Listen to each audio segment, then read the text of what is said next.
Welcome to Frenchy Tales. Make your learning journey fun and exciting with engaging stories. Bonjour, je m'appelle Sophie. Je suis étudiante en français. Je veux vous parler de ma vie à Paris. Je veux partager mon parcours et comment j'ai appris à parler français naturellement.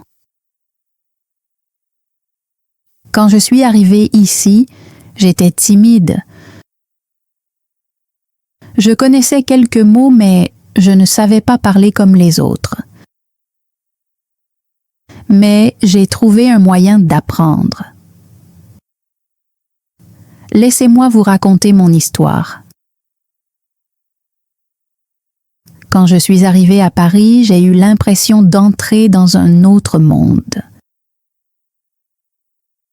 La ville était grande, animée et pleine de gens toujours pressés. J'avais vu Paris dans les films, mais me retrouver au milieu d'une rue bondée, avec des voitures klaxonnant et des gens bavardant en français, était impressionnant. Je serrais ma valise contre moi, me sentant petite parmi les hauts immeubles. J'avais rêvé de venir ici pendant si longtemps, mais maintenant que j'y étais, je me sentais perdue. J'avais étudié le français dans mon pays, mais ce n'était pas la même chose. À l'école, j'avais appris des règles de grammaire et des listes de vocabulaire.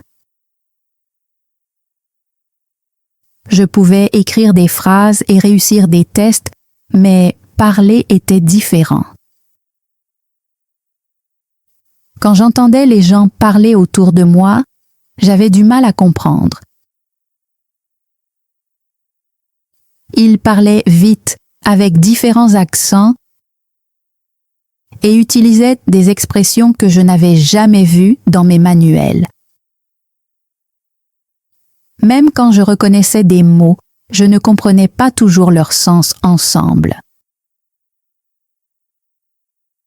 C'était comme si tout le monde parlait un langage secret auquel je n'appartenais pas. J'ai emménagé dans un petit appartement que je partageais avec une autre étudiante. Elle s'appelait Clara et venait d'Espagne. Elle parlait un peu français, mais pas couramment. Nous avions le même problème.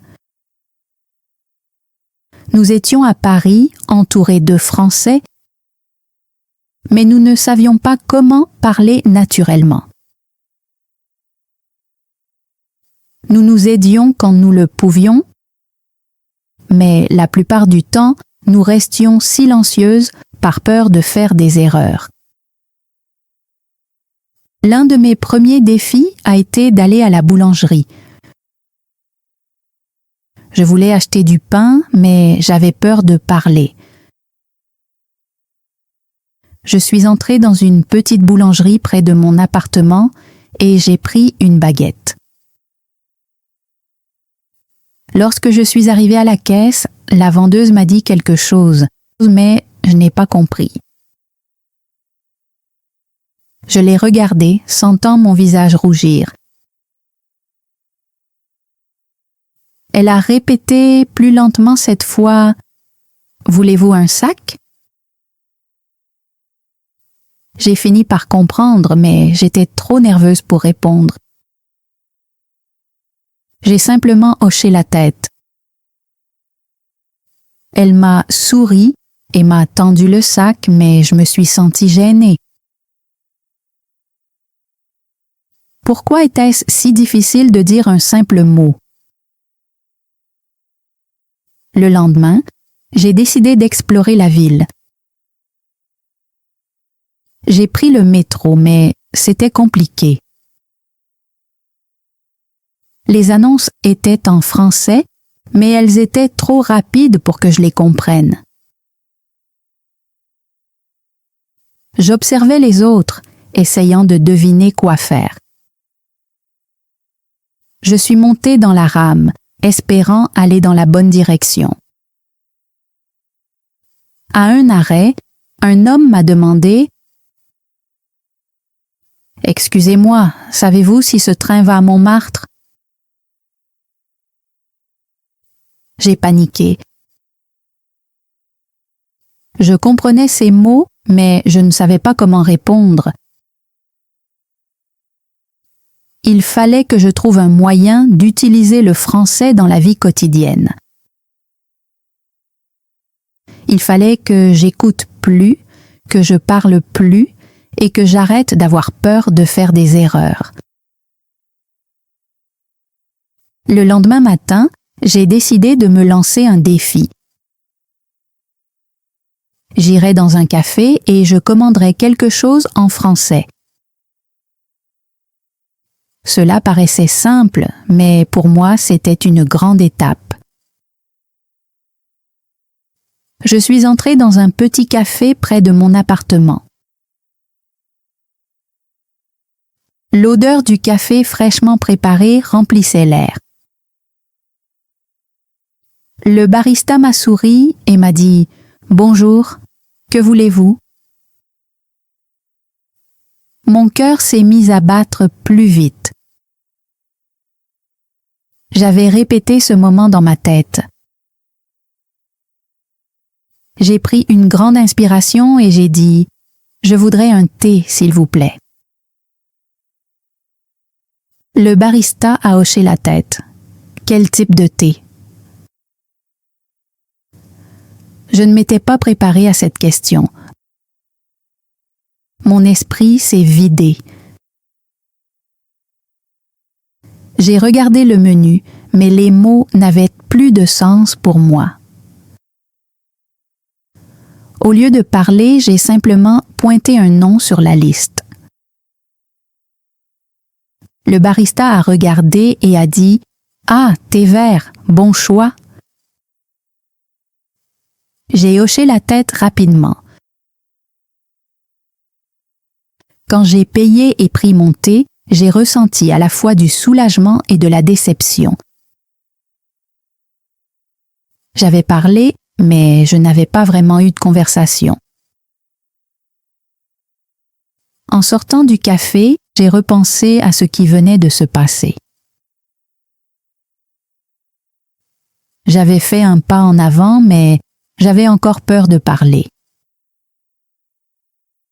J'ai compris que mon problème ne venait pas seulement des mots. J'avais peur de ne pas être parfaite. Je ne voulais pas faire d'erreur. Mais si je restais silencieuse, je ne progresserais jamais. Il me fallait un nouveau plan. Je devais apprendre comment les gens parlaient vraiment dans la vie de tous les jours. Je devais écouter de vraies conversations et comprendre comment les gens parlaient naturellement. Et c'est exactement ce que j'ai décidé de faire ensuite. Ce soir-là, je me suis assise dans mon appartement en réfléchissant. Je me suis souvenue de quelque chose que mon professeur de français m'avait dit un jour. Si tu veux parler une langue, tu dois d'abord l'écouter. Cela avait du sens. Quand les bébés apprennent à parler, ils ne commencent pas par des règles de grammaire. Ils écoutent leurs parents. Ils entendent les mots encore et encore jusqu'à les comprendre. Puis, un jour, ils commencent à parler. J'ai décidé d'essayer cette méthode. Si je voulais parler français naturellement, je devais écouter comment les gens parlaient vraiment. Le lendemain, je suis sortie avec un nouveau plan. Au lieu de simplement marcher dans la ville, j'ai prêté attention aux conversations autour de moi. Je suis allée dans un parc et me suis assise sur un banc. Une femme parlait à son amie. Elle a dit « Oh là là, j'étais trop fatiguée ce matin, j'avais besoin de mon café. » Cette phrase était simple, mais j'ai remarqué quelque chose. Elle n'a pas dit « très fatiguée », elle a dit « trop fatiguée ». À l'école, j'avais appris « très fatiguée », mais dans la vraie vie, les gens disaient « trop fatiguée ». J'ai sorti mon carnet et j'ai noté « trop fatiguée » au lieu de « très fatiguée ». Quelques minutes plus tard, un homme est passé en parlant au téléphone. Il a dit « On se capte plus tard ». Cela m'a intriguée. Capte, que voulait-il dire? Puis j'ai compris. Il ne parlait pas d'attraper quelque chose. Il voulait dire « à plus tard ». J'ai souri. Je venais d'apprendre une nouvelle expression de la vie quotidienne. On se capte plus tard. J'ai continué à écouter au café, à l'épicerie, dans le métro. Partout, les gens utilisaient des mots simples mais différents de ceux que j'avais appris à l'école. J'ai noté chaque nouvelle expression que j'entendais. Mon carnet a commencé à se remplir. Après quelques jours d'écoute, j'ai décidé de passer à l'étape suivante. Il fallait que je commence à utiliser ces expressions moi-même. Ma première occasion est venue dans une épicerie. J'attendais en ligne quand la caissière m'a salué. « Salut, ça va ?» J'avais déjà entendu ça. Normalement, j'aurais répondu « Je vais bien, merci », parce que c'est ce que j'avais appris à l'école. Mais personne ici ne parlait comme ça. Je voulais paraître naturelle. Alors j'ai souri et répondu « Ça va bien, et toi ?»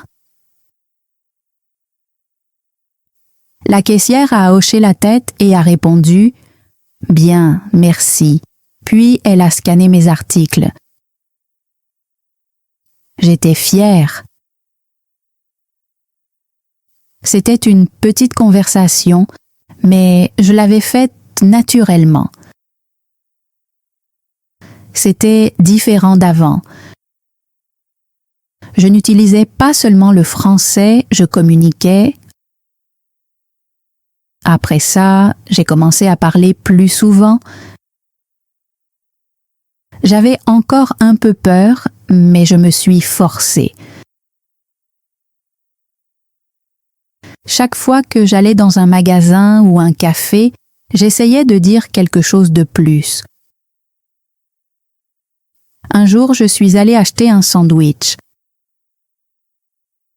J'avais déjà préparé ce que j'allais dire. Je voudrais un sandwich au jambon, s'il vous plaît. J'étais prête. Mais ensuite, quelque chose d'inattendu s'est produit. La caissière m'a demandé « pain blanc ou complet ?» J'ai figé « blanc ou complet ?» Qu'est-ce que ça voulait dire? La caissière a vu mon hésitation. Elle a montré le pain et a dit « Tu veux du pain blanc ou du pain complet ?» Ah, elle me demandait quel type de pain je voulais. J'ai souri et répondu « Complet, s'il vous plaît ». Ce moment m'a appris quelque chose d'important. Je ne comprenais pas tout, mais ce n'était pas grave. Si je ne savais pas quelque chose, les gens allaient m'expliquer. Je n'avais pas besoin d'être parfaite. Après cela, j'ai pris confiance en moi. J'ai commencé à poser de petites questions aux gens. Dans un magasin de vêtements, j'ai demandé « Avez-vous ceci en taille plus petite ?» Dans un café, j'ai demandé « Quelle est la boisson la plus populaire ici ?» Au début, mes phrases n'étaient pas parfaites. Parfois, j'oubliais des mots. Mais plus je parlais, plus c'était facile. L'un de mes moments préférés s'est passé dans une librairie.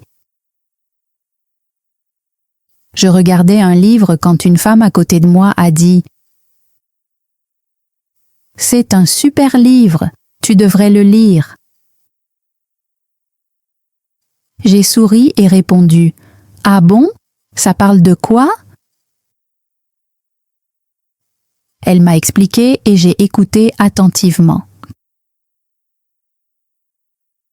Quand elle a fini, j'ai dit « Merci, je vais y jeter un œil. » Elle a souri et a répondu « Pas de souci, bonne journée. »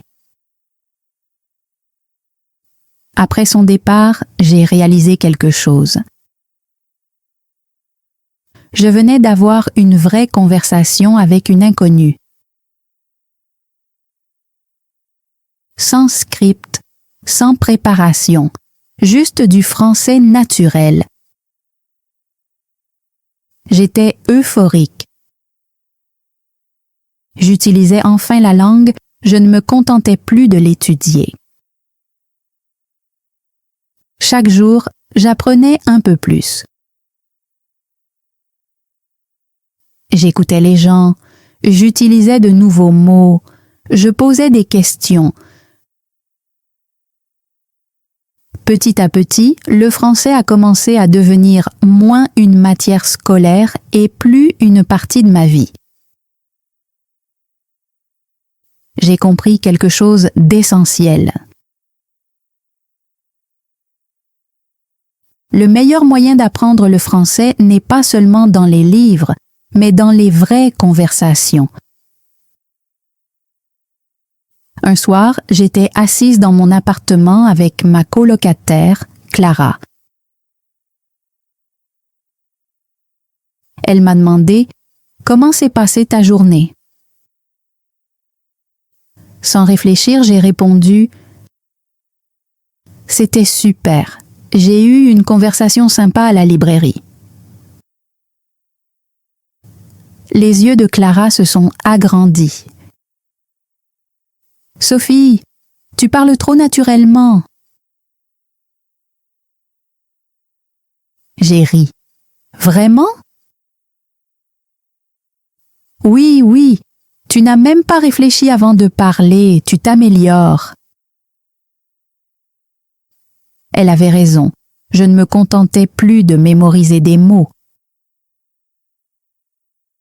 Je vivais en français, et c'est à ce moment-là que j'ai su que j'étais sur la bonne voie.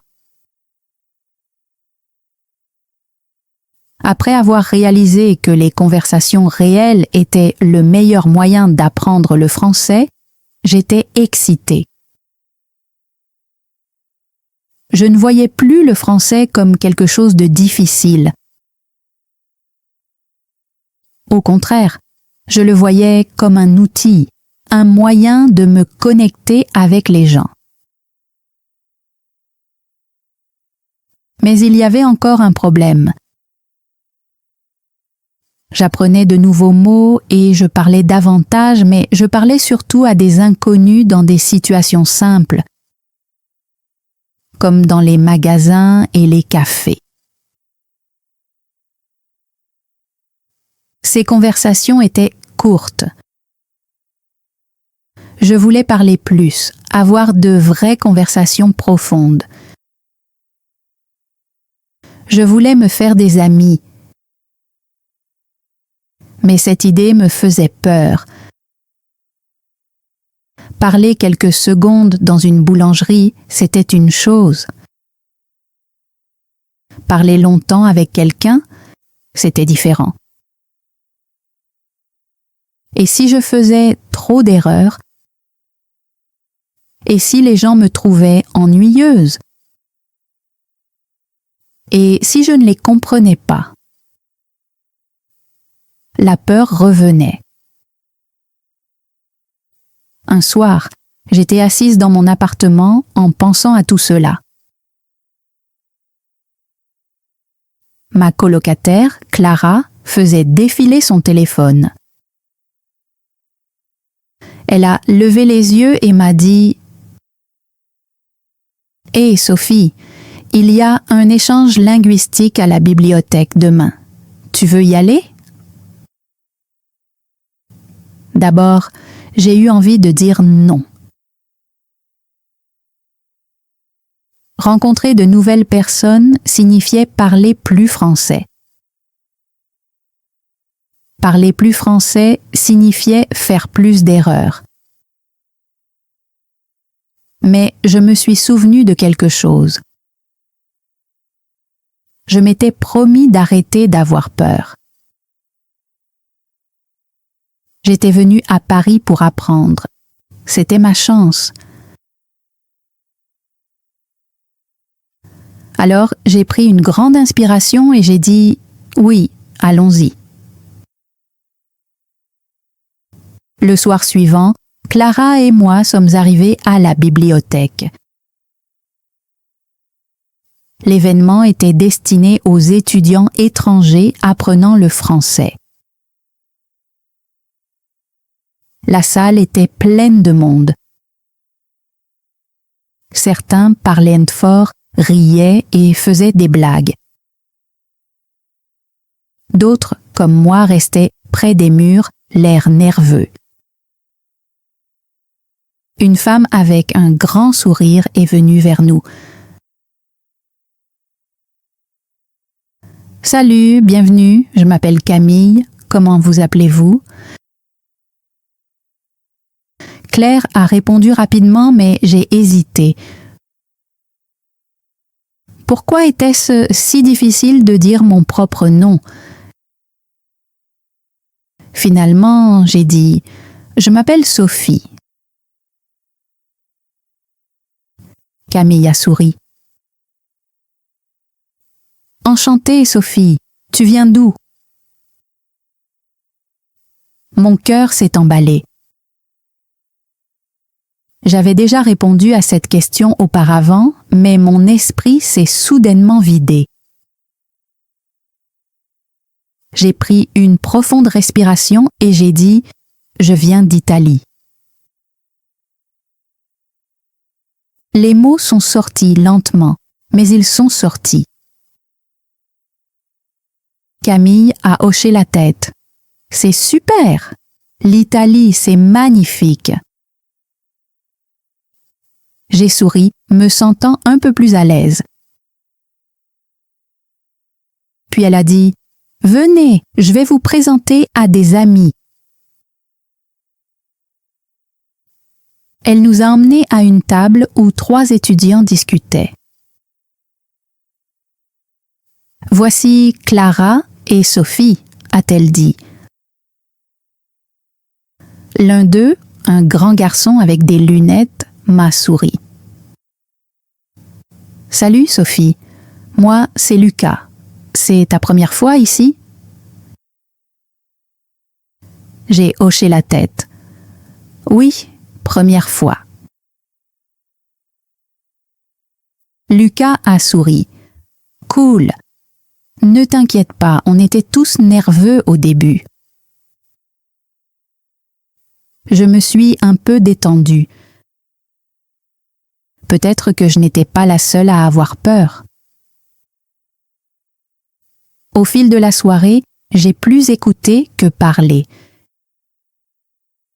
J'ai observé comment les gens s'exprimaient. Ils n'utilisaient pas toujours une grammaire parfaite. Ils faisaient des erreurs, riaient et continuaient à parler. J'ai compris quelque chose d'important. Les gens ne se souciaient pas de savoir si mon français était parfait. Ils voulaient juste discuter. À un moment donné, Lucas m'a demandé « Alors, Sophie, qu'est-ce que tu aimes faire ?» J'ai hésité. Je connaissais les mots, mais mon cerveau semblait lent. Devais-je dire « J'aime lire des livres » ou « J'aime les livres » ? Quelle était la bonne phrase ? Puis je me suis rappelé que cela n'avait pas d'importance. Alors, j'ai simplement dit « J'aime lire des livres ». Lucas a hoché la tête. « Génial! Quel genre de livre ?» J'ai souri, heureuse de parler d'un sujet qui me passionnait. J'aime les livres policiers.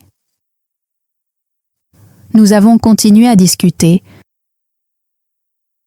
J'ai fait quelques erreurs, mais personne n'a ri. Personne ne m'a corrigé de manière impolie. Ils ont simplement continué la conversation. Ce soir-là, quelque chose a changé en moi. J'ai compris que je n'avais pas besoin d'être parfaite. Je devais juste essayer. Après cet événement, j'ai commencé à rencontrer plus de monde. J'allais à des groupes d'études et à des échanges linguistiques. Au début, j'étais timide, mais je me rappelais sans cesse « Si je veux parler naturellement, je dois pratiquer. » Un jour, après les cours, j'étais assise seule à la cafétéria quand j'ai entendu une voix familière. « Salut, Sophie, je peux m'asseoir ?» J'ai levé les yeux. C'était Lucas. J'ai souri. « Oui, bien sûr. » En s'asseyant, il m'a dit « Alors, comment va ton apprentissage du français ?» J'ai ri. Mieux. J'essaie de parler plus. Lucas a hoché la tête. C'est la meilleure façon d'apprendre. Tu sais, quand j'ai appris l'espagnol, j'étais super nerveux au début. J'ai haussé les sourcils. Tu as appris l'espagnol? Oui, j'ai étudié en Espagne. Au début, j'avais peur de parler. Mais ensuite, j'ai rencontré des amis espagnols et ils m'ont aidé. Quand tu as des amis pour pratiquer, ça devient plus facile. Cette idée m'a inspirée. J'avais besoin d'amis qui m'aideraient à pratiquer le français. J'ai donc commencé à passer plus de temps avec Lucas et les autres étudiants. Ils m'encourageaient à parler. Ils m'apprenaient de nouveaux mots et me corrigeaient gentiment lorsque je faisais des erreurs. Ils ne riaient pas. Ils expliquaient simplement. Un jour, Lucas m'a demandé Tu veux venir à une soirée jeu ce week-end? On joue à des jeux de société et on discute. Pendant une seconde, j'ai voulu dire non. Une soirée entière à parler français? Et si je me ridiculisais? Mais je me suis rappelé mon objectif, apprendre à parler sans peur. Alors, j'ai souri et j'ai dit « Oui, j'adorerais ». La soirée jeu a été l'une des meilleures de ma vie. Nous avons joué à un jeu appelé Tabou, où il faut décrire un mot sans le dire. Au début, j'étais nerveuse. Mais ensuite, quelque chose d'incroyable s'est produit. J'ai cessé de trop penser à la grammaire. J'ai simplement parlé. À un moment donné, je devais décrire le mot océan.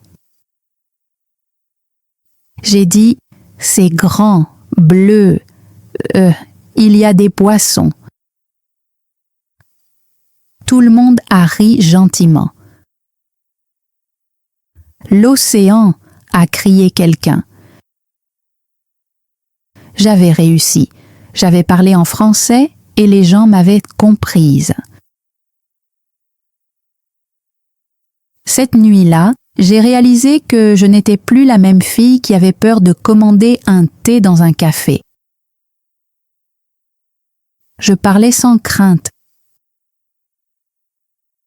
Quelques semaines plus tard, je marchais vers mon cours quand quelqu'un m'a tapé sur l'épaule. Je me suis retournée et j'ai vu une fille qui avait l'air nerveuse.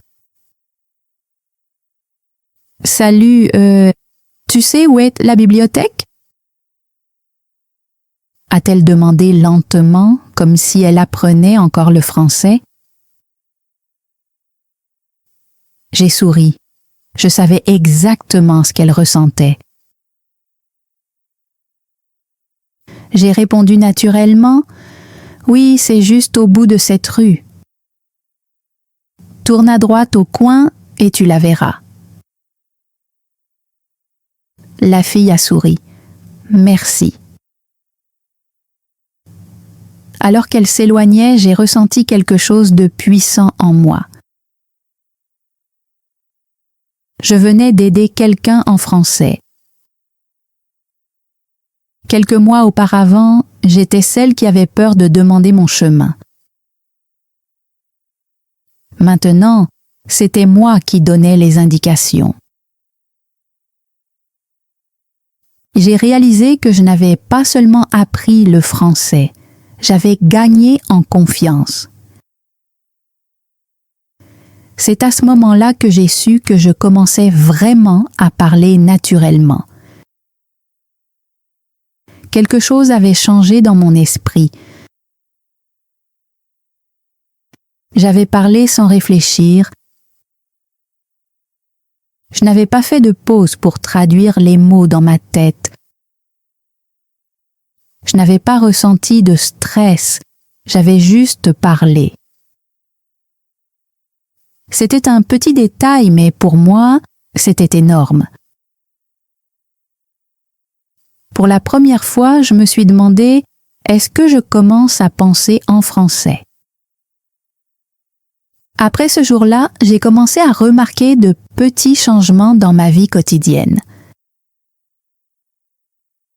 Des choses simples auxquelles je n'avais jamais pensé auparavant. Un matin, je me suis réveillée au son de mon réveil. En attrapant mon téléphone, ma première pensée a été « J'ai besoin de 5 minutes de plus. »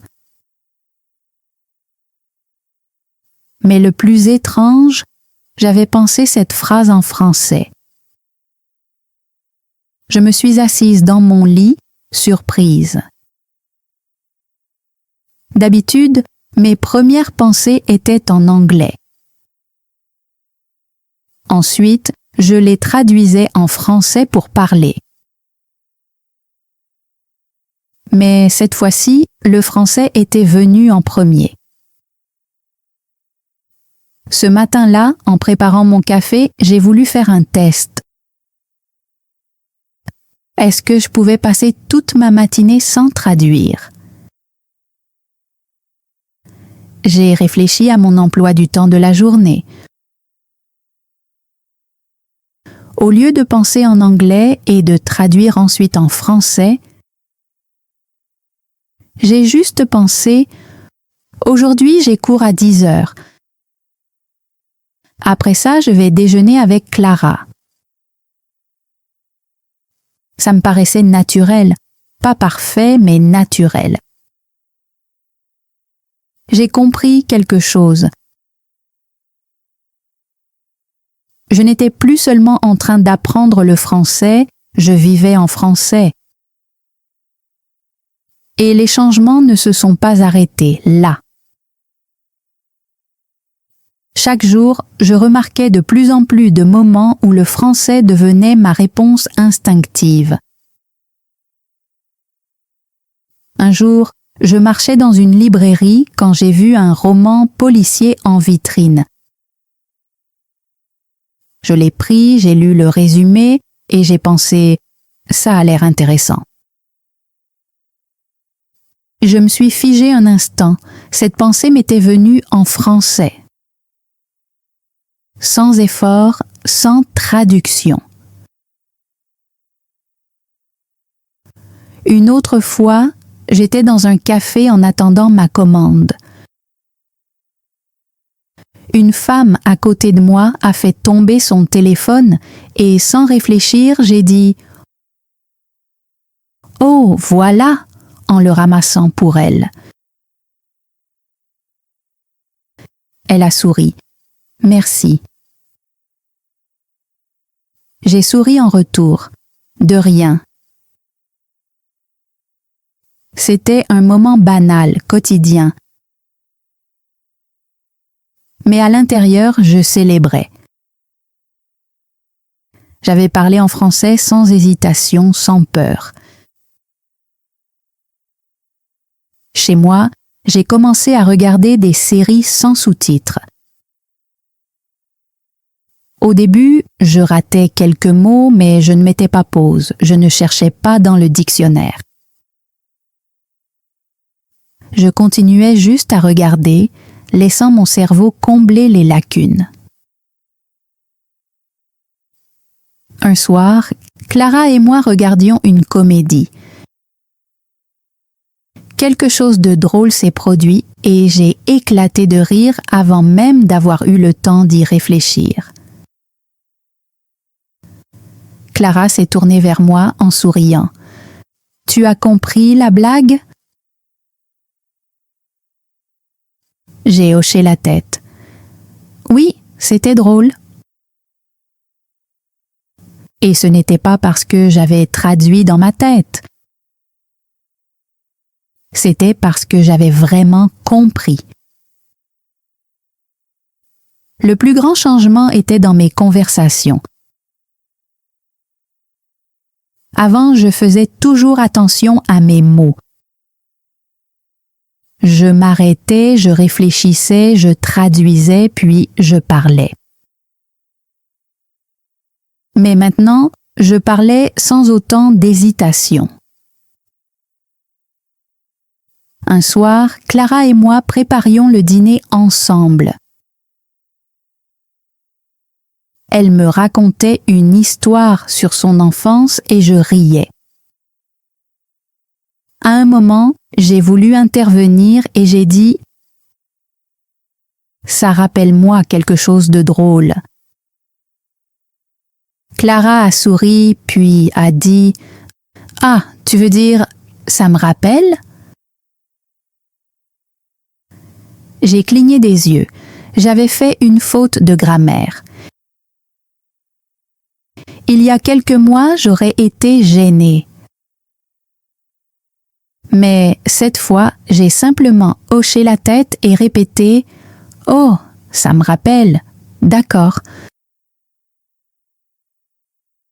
Clara m'a fait un signe de pouce. Tu progresses vraiment, Sophie.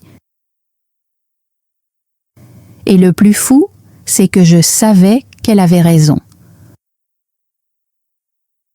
Le plus grand choc est venu une nuit, quand j'ai fait un rêve.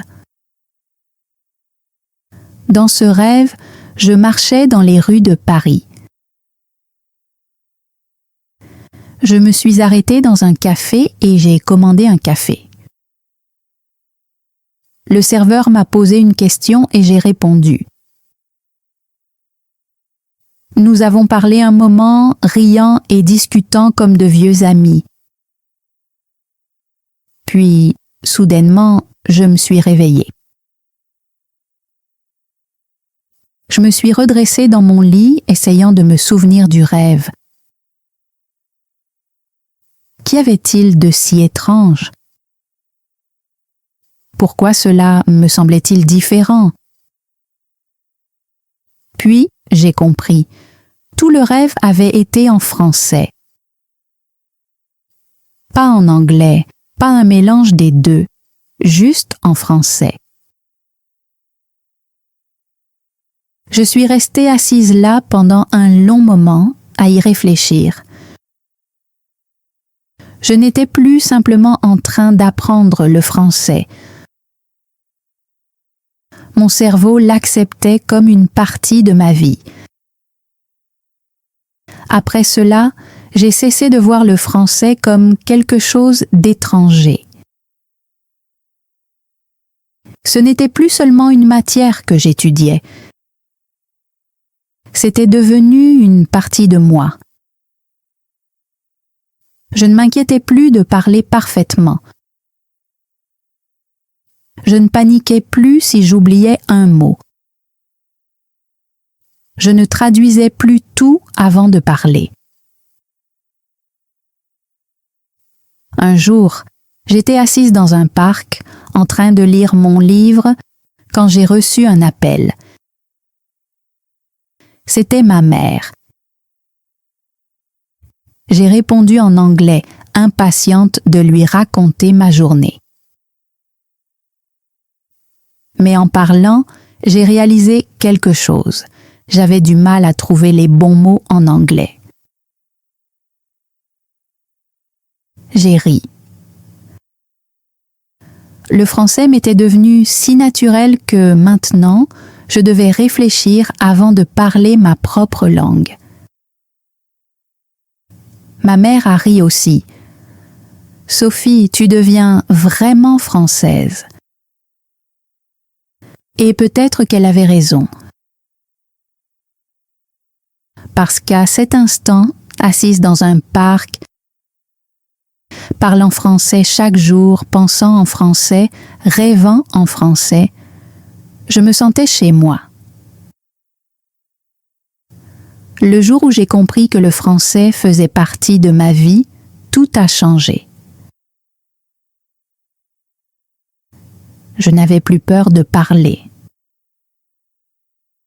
Je ne doutais plus de moi à chaque fois que j'ouvrais la bouche. Je ne restais plus paralysée quand quelqu'un parlait trop vite. Mais surtout, je me sentais moi-même en français. Avant, le français était quelque chose que j'essayais d'apprendre. Maintenant, c'était quelque chose que je vivais. Un matin, je suis entrée dans mon café préféré. Le même café où, des mois plus tôt, j'avais été nerveuse rien qu'en disant « un café, s'il vous plaît ». Cette fois, je suis allée au comptoir avec un sourire. « Bonjour, je peux avoir un café au lait, s'il vous plaît ?» Le barista a hoché la tête. Bien sûr, ça fait 5,50 €. Je lui ai tendu l'argent, j'ai pris mon café et je suis allée m'asseoir. C'était une interaction toute simple, quelques mots seulement. Mais en m'asseyant, J'ai réalisé quelque chose. Je n'avais pas préparé ma phrase dans ma tête, je n'avais pas traduit. Je ne m'étais pas inquiété de savoir si ma grammaire était parfaite. J'avais juste parlé. C'était normal, c'était naturel, et c'était une sensation incroyable. Thanks for joining Frenchy Tales. Don't forget to like, subscribe, and keep learning through stories. See you next time.